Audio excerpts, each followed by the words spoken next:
ምናልባት መሽከርከር ያለባት ሴት ልጅ ነች። ትሁት ተነሽና ለባብሽ። ምን? ምናልባት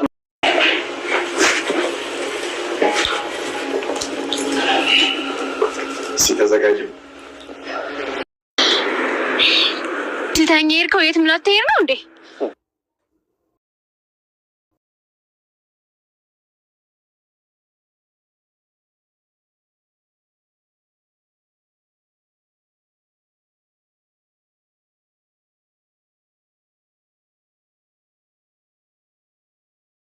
የካሌብ አባት ትሁትን ልዳርህ እንዴ ሲሉ ካሌብን ጠይቀውታል።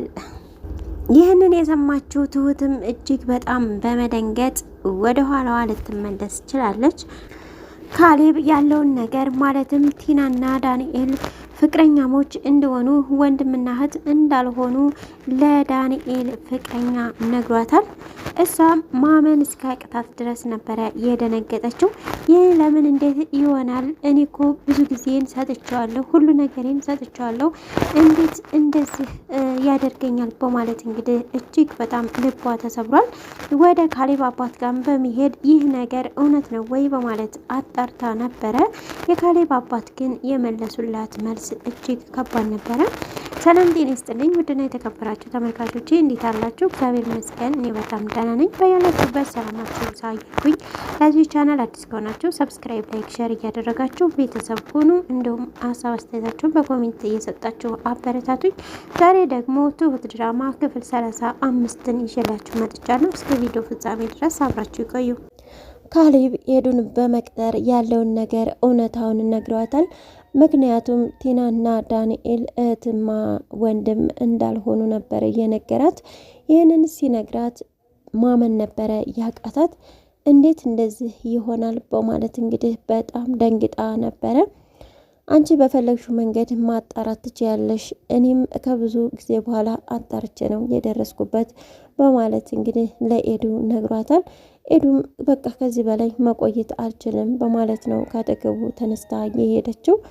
በሌላ በኩል ደግሞ ኤዱ ትሁትን ለመጠየቅ ሄዳ ነበረ። ትሁትም እንግዲህ ያለውን እውነታ ነግራታለች። ዳንኤልና ቲና እህትና ወንድም አይደሉም ወይ በማለት ነበረ የጠየቀቻት። ማነገረሽ ብትላትም ካሌብ ነገረኝ፣ ግን እውነት ነው በማለት ጠይቃት ነበር። እውነቱንማ ሰማሽው በማለት ነው የመለሰችላት። እውነት ዳንኤልና ቲና እህትና ወንድም አይደሉም በማለት ነበር ተገርማ ድጋሚ የጠየቀችው። እንግዲህ ኤዱ እሱን እያለች ብዙ ጊዜዋን ጨርሳለች እና ዛሬ ላይ በመጨረሻ ይህንን ዜና ስትሰማ እጅግ ነው ልቧ የተሰበረው። እንዴት እንደዚህ ሊሆን ይችላል? በጣም እኮ ነበር የማምነው፣ በጣም ነበር እኮ የጠበቅኩት፣ እንዴት እንዲህ ሊያረግ ቻለ? በማለት እንግዲህ ቲናን የቀረባት ለገንዘብ ሲል ነው። አንቺን በጣም ይወድሻል፣ ሊያጣሽ አይፈልግም፣ ከአንቺ ጋር ለመኖር ሲል ነው ይህንን ነገር እየገባበት በማለት እንግዲህ ትሁትም ለዳንኤል ፍቅረኛ ለኤዱ ነግራታለች።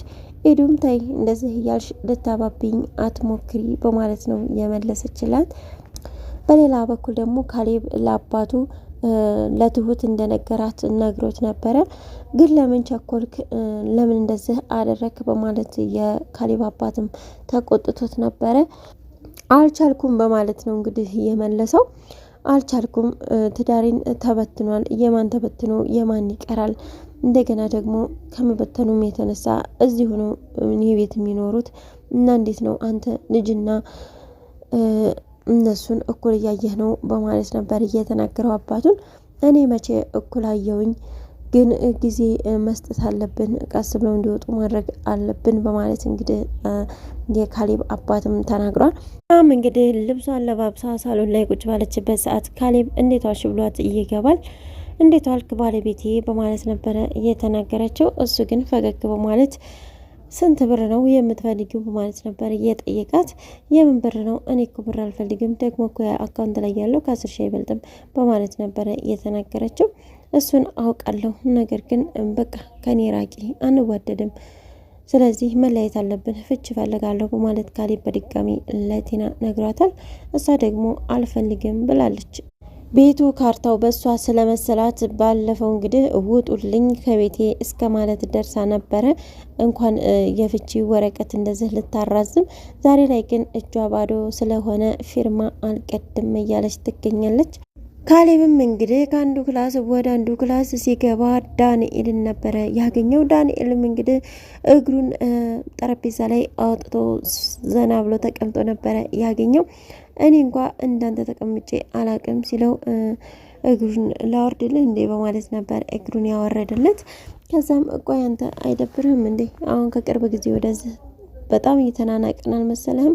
እረፍ፣ በትልቁ ነው የምበቀልህ በማለት ካሌብ እንግዲህ ለዳንኤል አስጠንቅቆታል። በቀል ማለት ትልቅ ነገር በማለት ነበረ ያሰበው። ዳንኤል እንግዲህ ልቡ ላይ የሚመጣለት ሀሳብ ኤዱን ሊያገባበት ይሆን እንዴ የሚል ሀሳብ ነው የሚመጣበት በአእምሮ ላይ ማለት ነው።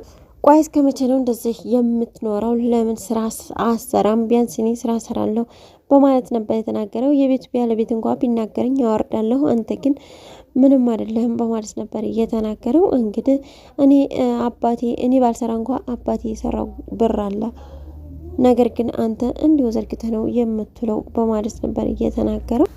አንተም እሷም ተሰው የተፈጠራችሁ አትመስሉኝም፣ ይሁን ለትንሽ ጊዜም ቢሆን ቤቱን ፈንጩበት በማለት ነበር እንግዲህ ካሌብ ተናግሮ ከክላሱ የወጣው።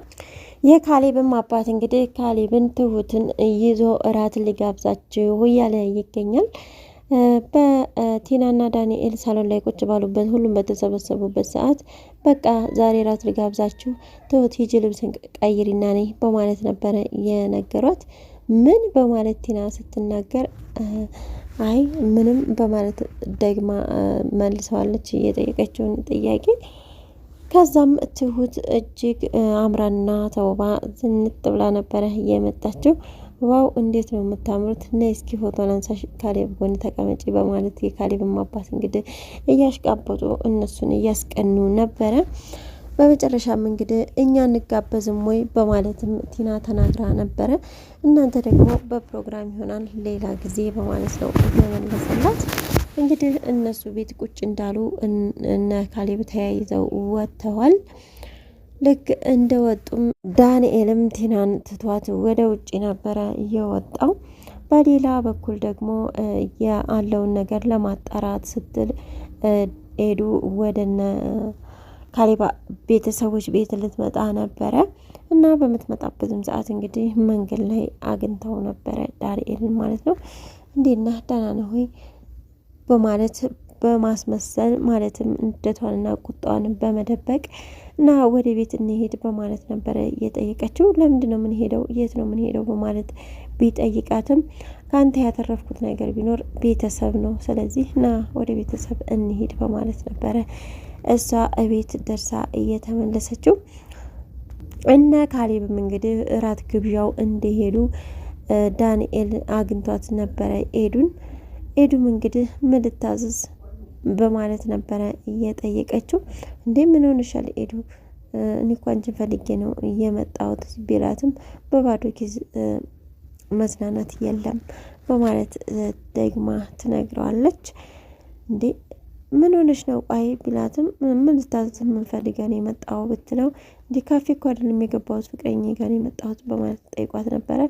አይ እኔ ሚስትህ አይደለሁኝም፣ ባልና ሚስት ማለት አንድ አካል አንድ አምሳል የሆኑ ልብና ልብ የተሳሰሩ በእግዚአብሔር ቃል የተነጋገሩና ቃል ኪዳን እያሰሩ ናቸው። እኔ እናንተ ደግሞ በፊት ታማኝ ፍቅረኛ ነበርኩኝ፣ አሁን ግን ምን እንደሆነ አላቅም በማለት ነበር እንግዲህ ትታው የሄደችው።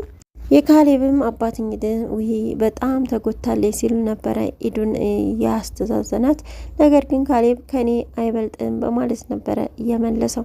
በእውነቱ ከሱ አይበልጥም፣ ምክንያቱም አንድ ቤት ሆነው ሚስቱ ሌላ ወንድ አምጥታ በላው ላይ ስትሄድ እንደማየት ደግሞ እጅግ ሰባሪ ነገር የለም። ምክንያቱም እያወቃቸው እንዳላወቀ ሲያደርጓቸው እጅግ በጣም ስሜት ይነካል፣ እጅግ በጣም ይጎዳል ማለት ነው። ኤዱ እንግዲህ ያለ ነገር ነው እንደዚህ በአጋጣሚ ክዳት የተለመደ ነገር ነው። ነገር ግን የካሌብ ክዳት ደግሞ እጅግ የከፋ ነውና ከኔ ስብራት አይበልጥም በማለት ነበረ እየነገረው።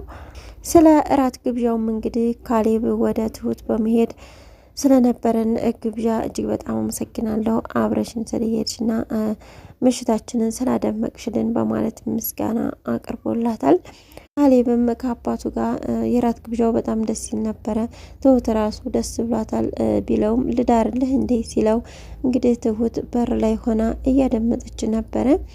እንግዲህ ምን ልትመልስ ትችላለች? እውነት ዝም ብላ ልትመልስ ትችላለች ወይንስ ደግሞ ልትጠይቅ ትችላለች? አብረን የምናየው ነው የሚሆነው። እስካሁን አብራችሁ ስለቆያችሁ እጅግ በጣም አመሰግናለሁ። ለቻናል አዲስ ከሆናችሁ ሰብስክራይብ፣ ላይክ፣ ሼር እያደረጋችሁ አበረታቱኝ። በያላችሁበት ሰላም ጊዜ፣ ሰላም ለሀገራችን፣ ሰላም ለሕዝባችን።